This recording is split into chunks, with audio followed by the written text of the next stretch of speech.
There we go. I think that's set up right.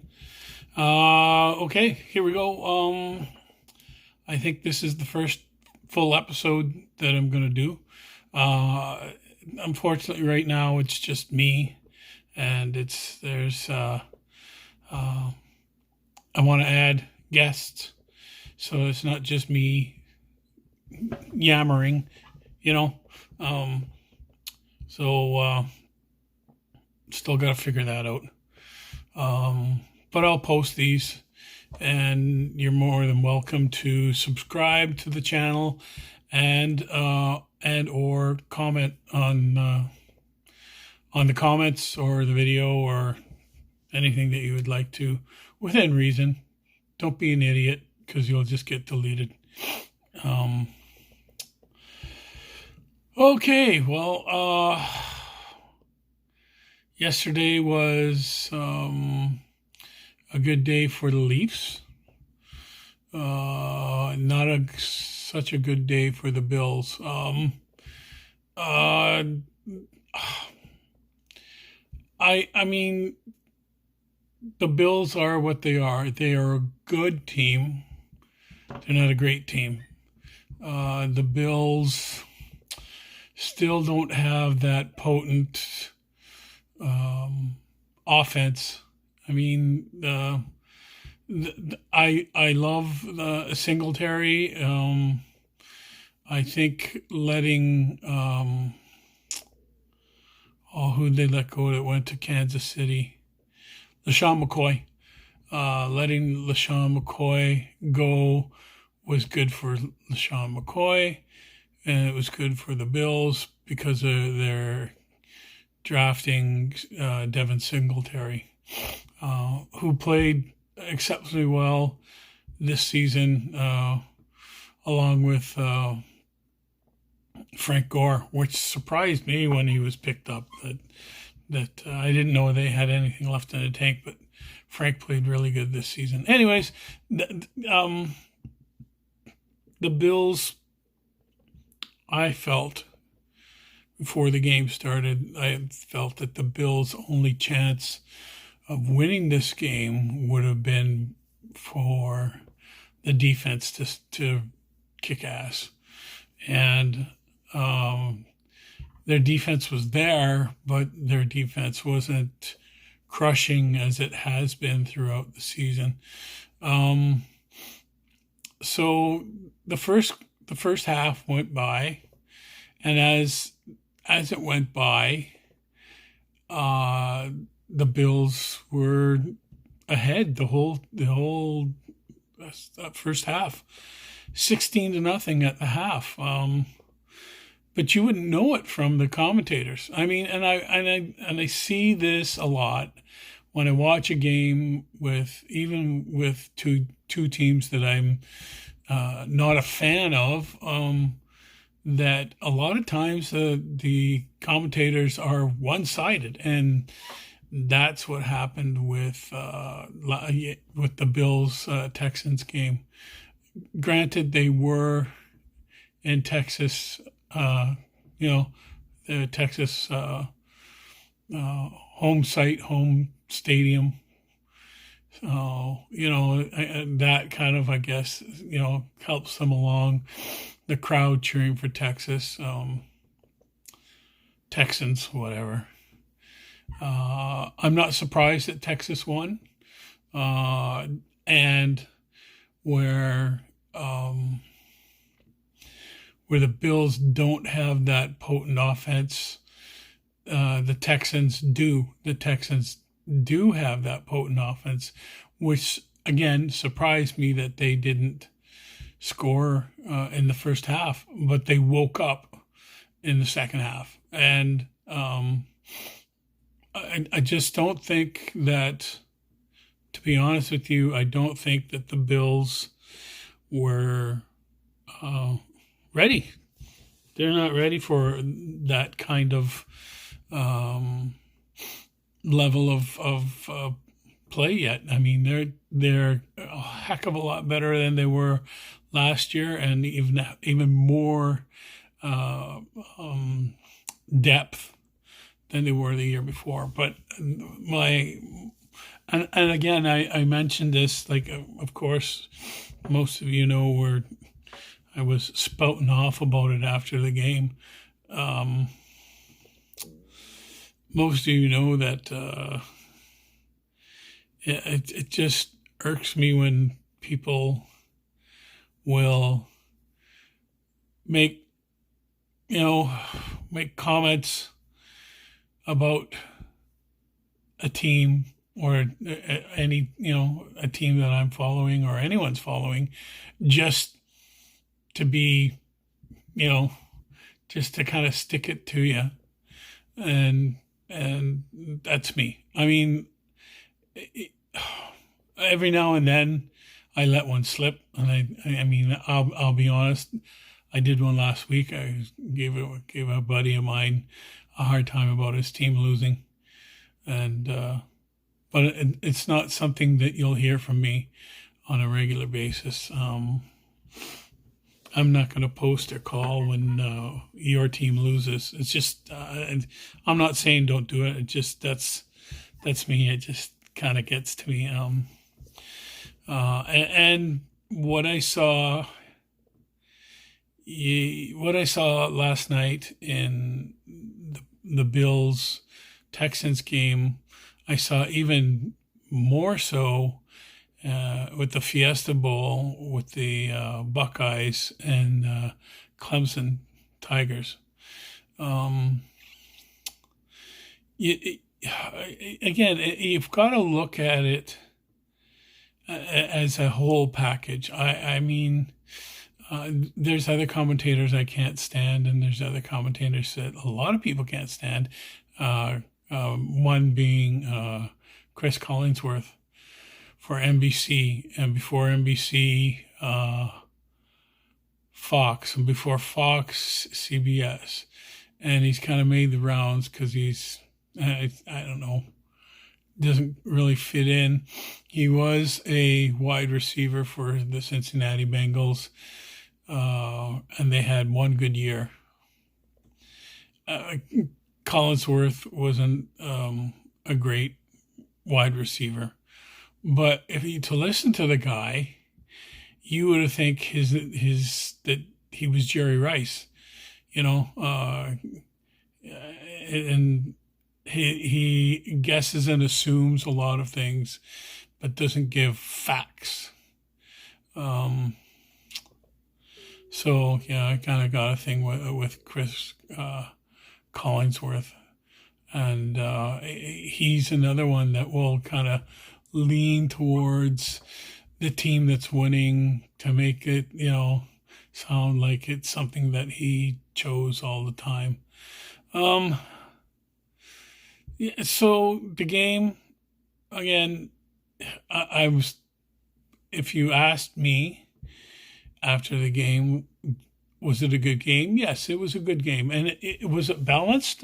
Well, if you look at it half by half, sure. But the real game started for me. I mean, the real good down into trenches battle started for me in the fourth quarter. And that's when it really, that's when it was really great to watch. And again, not disappointed in them one bit. I would have rather see them go out that way. They played well. They got beat by a better team, and they'll go back and they'll go through the off season. They'll come back stronger next fall. They're due. They're due as long as they don't start. If they don't lose a lot of key players, they're due. So yeah, that's and of course, the second game was the Titans and the Cheaters. Yeah, and like I had mentioned last night after that game, that I almost would have found it okay for the Bills to lose and see the Patriots lose as well. I mean, I don't even think we can go into that because I'll just never stop. What was incredibly funny to me was that the Titans pulled a stunt with the field goal that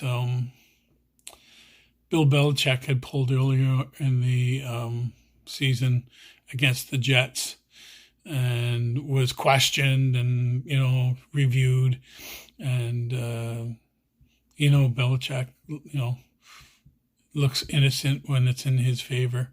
So Mike Vrabel, who is a Buckeye and who was a Patriot, so he pulled the same stunt that Belichick did, and Belichick lost his mind. Like, he lost it. He was yelling and screaming at the refs. You can't do that. You can't get away with that. Well, he had just done that earlier in the season against the Jets. But that's Belichick. But Belichick plays by Belichick's rules. My opinion of him is the same as my opinion of Brady. Is everyone wants to call him the greatest. Well, he's been known and caught cheating.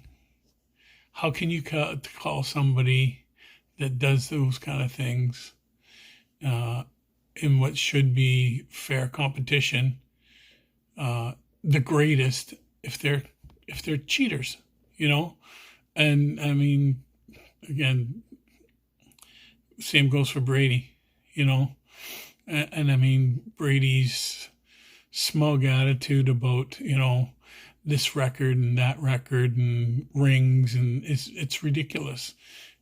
Have all those awards, all those accolations, have all of that stuff, and still be a scumbag and cheat.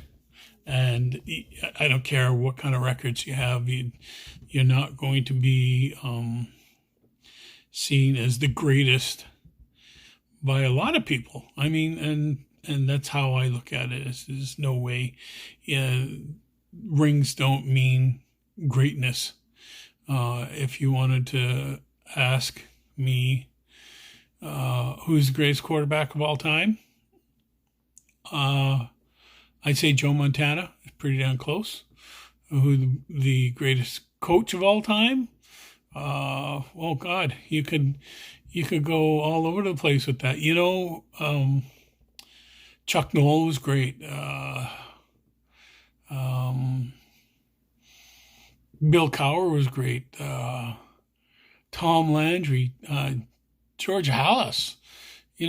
These are men that were seen as great and never questioned by anyone about being fair, because they played fair and they were fair, and they had respect and honor from everyone in the league.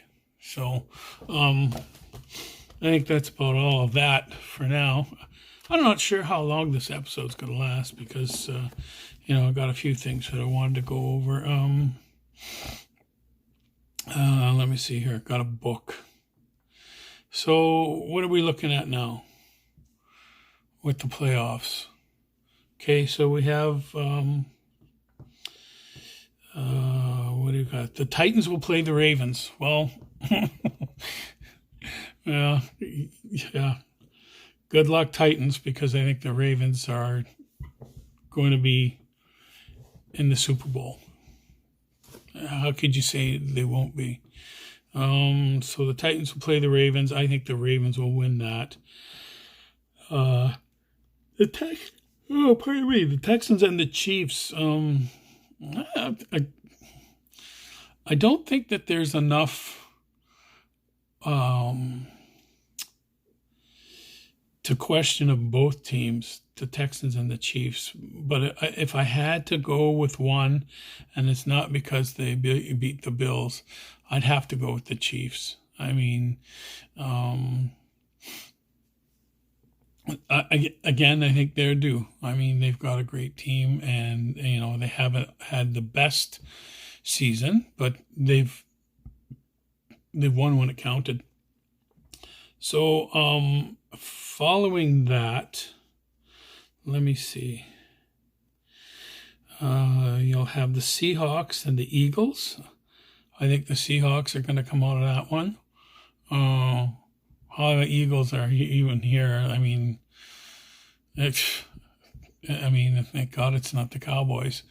But I think the Seahawks are just a deeper team.